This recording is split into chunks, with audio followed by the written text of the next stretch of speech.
Hi, welcome to me Priya's kitchen. ఈరోజు మనం మరో ఇంట్రెస్టింగ్ రెసిపీ అయిన మటన్ కీమా కర్రీ ఎలా తయారు చేయాలో చూసేద్దామా? దానికి కావాల్సిన పదార్థాలు, తయారీ విధానం ఇప్పుడు చూసేద్దామా? ఇలా మనం మటన్ ని ఫ్యాట్ లేకుండా బోన్లెస్ మటన్ ని తీసుకున్నాను నేను. ఇలా మటన్ ని ఫైన్ గా కీమా చేయించుకున్నామంటే మనకి కర్రీకి బాగుంటుంది. కావాల్సిన పదార్థాలు: ఉల్లిపాయ, కొద్దిగా మెంతి కూర, అల్లం వెల్లిగడ్డ పేస్ట్, గ్రీన్ చిల్లీ, సాల్ట్, పసుపు, స్పైసెస్ మనకు లవంగా, 2 ఇలాచి, ఒక దాల్చిన చెక్క, ఒక బిర్యానీ ఆకు, సన్నగా తరుక్కున్న టమాటా 1, చిల్లీ పౌడర్, ధనియాల పొడి, కొత్తిమీర. ముందుగా నేను మటన్ కీమాని ఇలా బాయిల్ చేసి పెట్టుకున్నాను. ఎలా బాయిల్ చేయాలో చూసేద్దామా? మటన్ ఇలా క్లీన్ గా వాష్ చేసి పెట్టుకొని దీన్ని మనం ఒక ప్రెషర్ కుక్కర్ లోకి తీసుకుందాం. ఇలా మనం ముందుగా మటన్ ప్రెషర్ కుక్కర్ లో బాయిల్ చేసుకున్నామంటే కర్రీ మనకు ప్రాసెస్ తొందరగా అయిపోతుంది. ఇలా మనం మటన్ కీమాని కుక్కర్ లోకి తీసుకున్న తర్వాత కొద్దిగా సాల్ట్, పసుపు, తగినంత వాటర్ వేసుకొని మనం దీన్ని 3 to 4 విజిల్స్ మనం బాయిల్ చేసుకున్నామంటే మనకు పర్ఫెక్ట్ గా రెడీ అయిపోతుంది. తర్వాత మనం కర్రీ ప్రొసీజర్ లోకి వెళ్ళిపోవచ్చు. చూడండి, నేను మటన్ కీమాకి మాత్రం తగినంత సాల్ట్ ని వేస్తున్నాను. కర్రీలో కావాలంటే మనం మరి కాస్త యాడ్ చేసుకోవచ్చు. వాటర్ కూడా 1 గ్లాస్ వేసుకుంటే సరిపోతుంది. ఇలా మిక్స్ చేసేసుకొని కుక్కర్ని మనం మూత పెట్టేసుకుందాం. ఈ కర్రీ మనకు రోటీ కానీ, పూరీ కానీ, రైస్ లో కానీ చాలా బాగుంటుంది.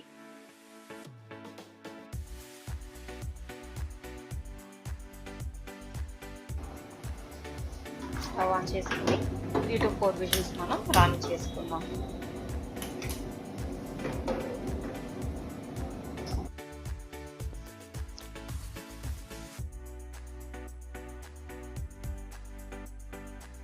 కీమా కర్రీకి ఎక్కువగా బోన్లెస్ తీసుకుంటేనే బాగుంటుంది. విత్ బోన్స్ కంటే కూడా సాఫ్ట్ గా పిల్లలకి పెట్టాలంటే కూడా ఇష్టంగా తినేస్తారు.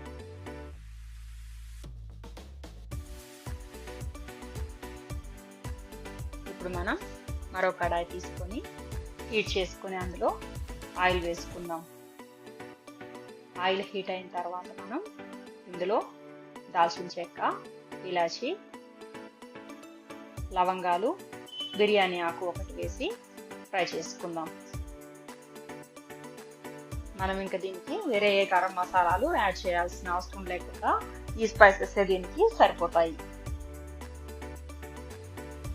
ఫ్లేవర్స్ కూడా ఎక్కువ డామినేట్ అవ్వకుండా కర్రీ మైల్డ్ గా బాగుంటుంది. ఇప్పుడు మనం సన్నగా కట్ చేసుకున్న ఉల్లిపాయల్ని వేసేసుకుందాం. మనం కట్ చేసుకున్న ఉల్లిపాయలు మనకు కీమా సైజులో ఉన్నాయంటే అవి ఫ్రై అయితే మనకు గ్రేవీలో సపరేట్ గా లేకుండా గ్రేవీలో మిక్స్ అయిపోతాయి. వీటిని మనం ఖచ్చితంగా గోల్డెన్ బ్రౌన్ వచ్చే వరకు ఫ్రై చేసుకుందాం. మనకు గ్రేవీ కన్సిస్టెన్సీ కూడా దానివల్ల థిక్ గా బాగా వస్తుంది.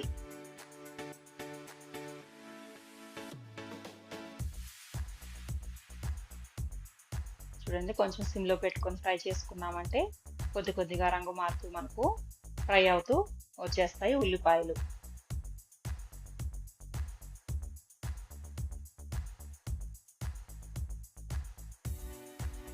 ఇంకా కొద్దిగా ఫ్రై అయితే మనకు కలర్ చేంజ్ అయిపోతాయి ఉల్లిపాయలు. అప్పుడు మనం టమాటాలు, జింజర్ గార్లిక్ పేస్ట్ మనం యాడ్ చేసుకోవచ్చు. చూడండి, ఆల్మోస్ట్ మనకి ఇవి గోల్డెన్ బ్రౌన్ కలర్ కి వచ్చేసాయి. ఇప్పుడు మనం అదేలాగా సన్నగా చాప్ చేసుకున్న టమాటాను కూడా వేసుకొని పచ్చిమిర్చి కూడా యాడ్ చేసేద్దాం. ఇవి మనం జస్ట్ అలా ఒక చిన్న క్విక్ మిక్సీ చేసుకున్న తర్వాత ఫ్రెష్ గా తయారు చేసుకున్న జింజర్ గార్లిక్ పేస్ట్ అయితే కర్రీకి మనకు ఫ్లేవర్ బాగుంటుంది. కొంచెం ఘాటు కూడా బాగుంటుంది ఇంట్లో చేసుకున్నదైతే.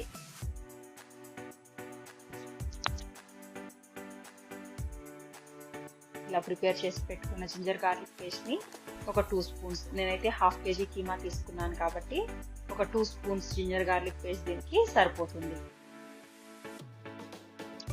దీన్ని పచ్చివాసన పోయే వరకు మనం ఫ్రై చేసుకుందాం.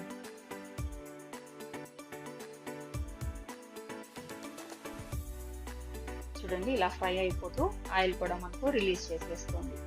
ఖచ్చితంగా మటన్ కీమా కర్రీలో మాత్రం ఎప్పుడైనా మెంతికూర అందుబాటులో ఉంటే ఖచ్చితంగా ఓ పిడికడంత మెంతికూరని మనం ఈ స్టేజ్లో వేసుకొని ఫ్రై చేసుకోవాలి. ఫ్రెష్గా దొరకని వాళ్ళు, ఇంట్లో అవైలబుల్ లేని వాళ్ళు కొంచెం కసూరి మేతి లాస్ట్లో వేసుకుంటే కూడా ఆల్మోస్ట్ మనకు సేమ్ ఫ్లేవర్ వచ్చేస్తుంది.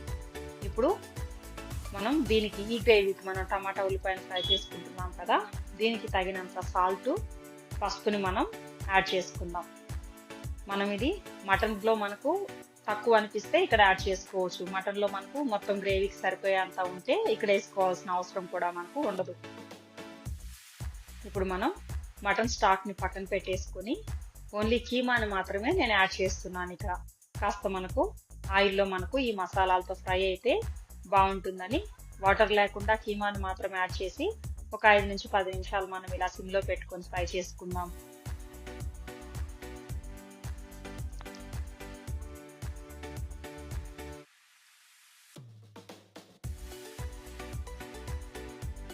అలా ఫ్రై అయిన తర్వాత చిల్లీ పౌడర్ని యాడ్ చేసేసుకుందాం. చిల్లీ పౌడర్ని యాడ్ చేసుకొని మనం బాగా మిక్స్ చేసేసుకుందాం. ఇది కూడా దీనికి బాగా పట్టిన తర్వాత మనం వాటర్ని యాడ్ చేసుకుందాం. ఇందాక మనం మటన్ స్టాక్ని కీమా బాయిల్ చేసి పెట్టుకుని మిగిలిన వాటర్ని పక్కన ఉంచుకుందాం కదా, ఆ వాటర్ని యాడ్ చేసుకుంటే సరిపోతుంది.